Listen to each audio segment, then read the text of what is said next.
UP के CM Yogi Adityanath ने त्योहार के उत्सव में खलल डालने वालों को सख्त चेतावनी दी है।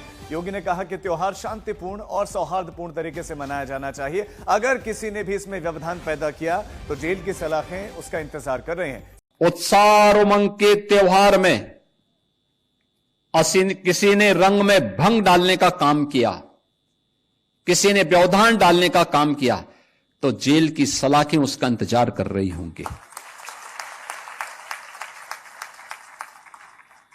और कोई भी होगा उसको अंदर ठूंसने में बहुत देर नहीं लगेगी। मैं जर्मनी में था, मैंने कहा मीटिंग हो गई, मैं थोड़ा सा रिलैक्स करता हूं। हम एक जगह खाना खाने के लिए बैठे, वहां पे अन्य जाति बंदा मेरे को आके बोलता है तुसी, मैंने कहा हाँ हाँ वही हूं मैं।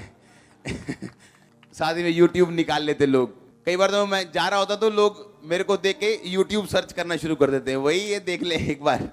आमीर पंजाबी हर जगह है, हर जगह, दुनिया में कोना नहीं एक जहां पंजाबी ना हो। लाइफ आपको वही देती है जिसके लिए आप फाइट करते हो, जिसके लिए आप वर्कआउट करते हो। अपने आप आपको कुछ भी दिया नहीं जाता। आपको ये बात ध्यान से समझनी है कि जब आपकी स्पिरिचुअल लाइफ ऊपर से नीचे की ओर जाएगी तो शैतान अटैक करेगा। जब शैतान आपकी लाइफ में आपको टेस्टिमनी के बहुत करीब देखते हैं, हमेशा वो आपसे गलती करवाने के लिए आपको प्रेरित करता है।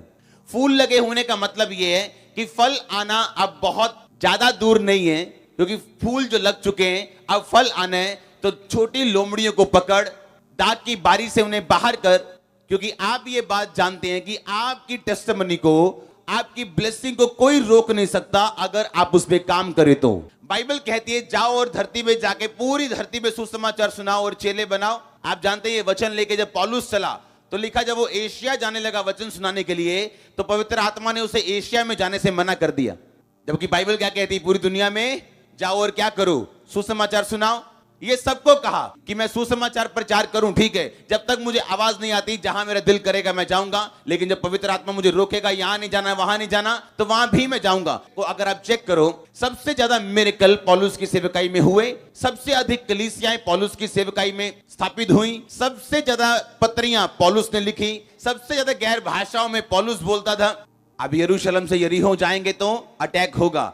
मेरी लाइफ में जब वो रात थी जिस रात में ऐसा लगता था कि अब दुनिया आगे बढ़ेगी नहीं, ये लास्ट रात है, अगला दिन लाइफ का सबसे खूबसूरत और सबसे एनर्जेटिक और सबसे ताकतवर और गवाही से भरा हुआ दिन था। ऐसा मैंने देखा है। मैं आपको कल अकेला वर्ड नहीं दे रहा हूं, मैंने देखा है ऐसा। छोटी लोमड़ियों का मतलब छोटे छोटे गुनाह है। जो आपको चीजें महान बनाती है वो क्या है, छोटी, पर है क्या, बड़ी। और जो आपको छोटा करती है वो भी चीजें क्या है, छोटी है, पर है क्या, बड़ी। आपको मालूम है कि आपको प्रेयर का टाइम है, मालूम है ये फास्टिंग का टाइम है, आपको पता है कि ये मेरा परमेश्वर के साथ एक डेडिकेटेड टाइम है, लेकिन वो टाइम आप टीवी को दे रहे हो, मोबाइल को दे रहे हो। आपको स्पिरिचुअल लाइफ में अपवर्ड जाना है, ऊपर जाना है। अगर आप ये फल देखना चाहते हो जहां फूल लगे, आपको अपने साल्वेशन के लिए वर्कआउट करना है। कुछ भी अपने आप नहीं होगा। शैतान सोया नहीं है, 24 आवर जागता है वो। आप जानते हैं कि जब परमेश्वर ने तीसरा दिन बनाया तो बाइबल कहती है परमेश्वर खुश हुआ। जो उसने बनाया था उसने देखा कि अच्छा है और लिखा परमेश्वर को अच्छा लगा। आप जानते हैं आसमान दूसरे दिन बनाया गया था और परमेश्वर ने नहीं कहा अच्छा है। क्यों? वो जानता था कि शैतान का हेड ऑफिस कहां होगा, आसमान। और शैतान का काम क्या है, आपको लगातार आपके दिमाग में वो भरना, जिससे आपकी लाइफ का जो फल है किस तरह से आपको आपके फलों को खत्म करें। लिखा थोड़ी सी मूर्खता, बुद्धि और प्रतिष्ठा को कम कर देती। आपको अपनी आंखें खुली रखनी है, अलर्ट रहना अपनी क्रिश्चियन लाइफ के प्रति जो परमेश्वर ने आपको जिंदगी दी है। आमीन। थोड़ी सी मूर्खता बुद्धि और प्रतिष्ठा को क्या करती, कम कर देती। क्योंकि थोड़ी सी मूर्खता आपकी प्रतिष्ठा को क्या करती, कम करती। और ये शैतान की फाइट है आपके साथ। वो आपको उन बातों पे ध्यान नहीं दिलवाना चाहता जो परमेश्वर ने आपको बोली। जब आप वो देखते हैं जो आपके पास नहीं, आप भूल जाते हैं परमेश्वर कौन है।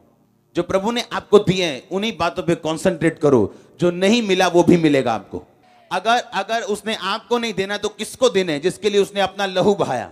आप वाचा के बेटे हो, वाचा की बेटियां हो। कोई प्रेयर रिक्वेस्ट नहीं होगी जो कबूल नहीं होगी। आप वाचा के पुत्र और पुत्रियां हो। लेकिन छोटी लोमड़ियों को कहता बाहर निकाल अपनी दाग की बारी से, क्योंकि तेरी दाग की बारी में फूल लगे।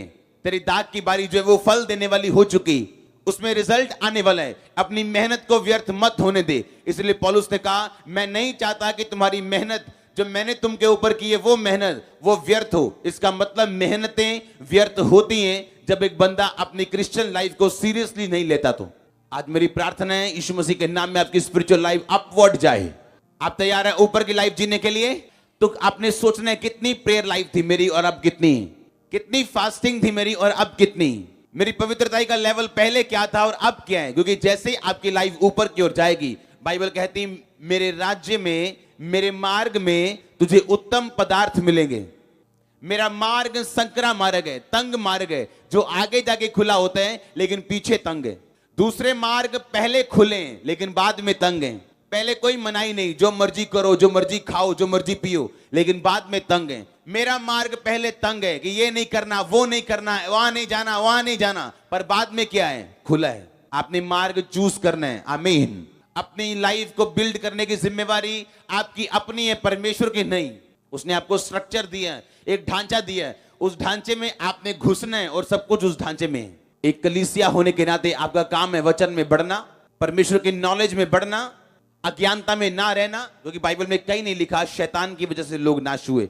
शैतान भी आपकी अज्ञानता को इस्तेमाल करता है और इसलिए उसने प्रभु यीशु मसीह को बोला था, तेरे वचन, तेरे पिता के वचन में लिखा, अपने आप को अपने इस ऊंचाई से नीचे गिरा, तेरे पिता के वचन में लिखा कि वो तेरे दूत तुझको संभालेंगे, तेरे पांव में पत्थर से ठेस भी नहीं लगेगी। पर यीशु मसीह वचन को जानते थे, वचन से बोला कि शैतान ये भी लिखा है तो अपने प्रभु, अपने परमेश्वर की कभी भी परीक्षा ना कर। 3 लड़कियां जा रही हैं एक जगह पे मीटिंग में, रास्ते में बारिश आ गई, बारिश की वजह से बाढ़ शुरू हो गई। कहती पतरस का परमेश्वर हमारा परमेश्वर है। नदी में छलांग लगाई, मर गई तीनों। अगले दिन अखबार में आया यहोवा कहां गया। क्योंकि अज्ञानता की वजह से आप मौका देते हो दूसरे लोगों को परमेश्वर के खिलाफ बोलने का। कहां लिखा पतरस ने अपनी मर्जी से पानी पे छलांग मारी और पानी पे चला। उसने कहा था प्रभु अगर तू चाहे तो मैं पानी पे चलूंगा, तू मुझे आज्ञा दे, तेरा वर्ड मुझे चाहिए पानी पे चलने के लिए। जब तक तू बोलेगा नहीं मैं चल नहीं सकता, तू बोल के बता मैं आऊं कि ना आऊं। परमेश्वर ने कहा आजा। ये फर्क था पतरस में और उन तीनों लड़कियों में। और यही शैतान इस्तेमाल करता है, यही अज्ञानता वो आपकी लाइफ में इस्तेमाल करता है, आपके घर में, आपके जीवन में। उसे मालूम है फल आने वाला है, उसे मालूम है आपकी लाइफ में टेस्टिमनी आने वाली, आप ऊपर आने। तो उन्हें तुरंत जो उनका प्रचार कर रहा था उसको बोला कि मेरे लिए प्रार्थना करें। उन्होंने प्रार्थना करी, शैतान छोड़ के भागा। तो शैतान को हल्का नहीं समझना, क्योंकि शैतान क्यों हमला करता है यहाँ पर, इसलिए करता है कि आप सामर्थ्य बनोगे, आप ताकतवर बनोगे तो हराओगे किसको? शैतान। उसको हराना है आपको। हमारी लड़ाई उस दुष्ट शैतान से है और किसी से लड़ाई नहीं है हमारी। और जब हम इस मंच पे बैठ के जब प्रार्थना करते हैं, जो परमेश्वर को करते हैं, तो जब आप जो यहाँ से जो प्रार्थना होती है, जो वचन होते हैं, तो आपका फर्ज होता है कि उस वचनों को बड़े मन से सुनना। क्योंकि आप ऐसे नहीं आए यहाँ चले जाओगे। भजन, स्तुति, वचन, प्रार्थना, निवेदन सब परमेश्वर के लिए महिमा देने के लिए ही करते हैं। पर अगर गीत गाएंगे तो परमेश्वर को महिमा देंगे। वचन जो पादरी बोलेगा, जो भाई बोलेगा, वो परमेश्वर को महिमा देगा। जो प्रार्थना करेगा वो परमेश्वर को महिमा देगा। जो गवाही देगा वो परमेश्वर को महिमा देगा। अभी गवाहियाँ सुनी आपने, हम सब करने वाला एक ही परमेश्वर है, वो हमारा जिंदा परमेश्वर है। तो जिंदा परमेश्वर को जब यहाँ बैठते हैं तो हमारा चित्त, हमारा मन, हमारा बुद्धि एक होना चाहिए और शैतान को भगाना चाहिए। कई लोगों को नींद आती है, कई लोगों को आलसी आती है। क्यों आती है? कि हम प्रार्थना नहीं करते, हम बैठ जाते हैं। हम ये करना चाहिए, कोई भी कलीसिया के अंदर सुस्त ना हो, कोई भी कलीसिया में कमज़ोर ना हो, क्योंकि परमेश्वर यहाँ मौजूद होता है। आप सबकी प्रार्थना सुनकर परमेश्वर अपना कार्य करता है। अब एक वचन से बात करते हैं अपन, भजन संहिता 47, 47:6-7।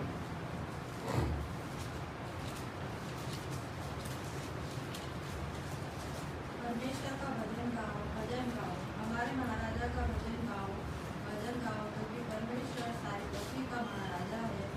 समझ बूझकर बुद्धि से भजन गाओ। बस वो 2 बार बोला भजन गाओ, भजन गाओ, हमारे महाराजा का भजन गाओ। लेकिन कैसे गाओ?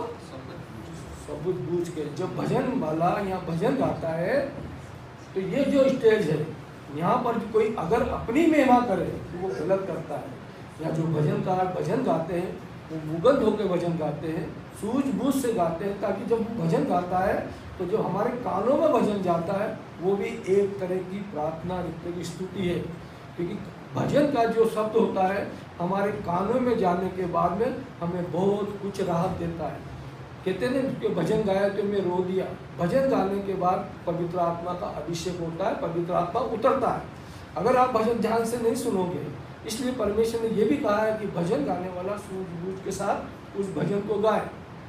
वो ये नहीं सोच के गाए कि मेरे को लोग देखें, ये सोच के गाए कि परमेश्वर यीशु वहाँ उपस्थित है, उसके दूत उपस्थित है, वो खुश और आनंद में हो। अब वचन देखें अपन अय्यूब 12:11। जैसे जीभ से भोजन चला जाता है, क्या वैसे ही कान से वचन नहीं पढ़ के जाते? अब सुनो, हम जब भोजन करते हैं तो हम तुरंत हो जाते हैं कि भोजन में मेरा पेट तृप्त हो गया। तो बोलते क्या वचन कानों से नहीं सुना जा सकते?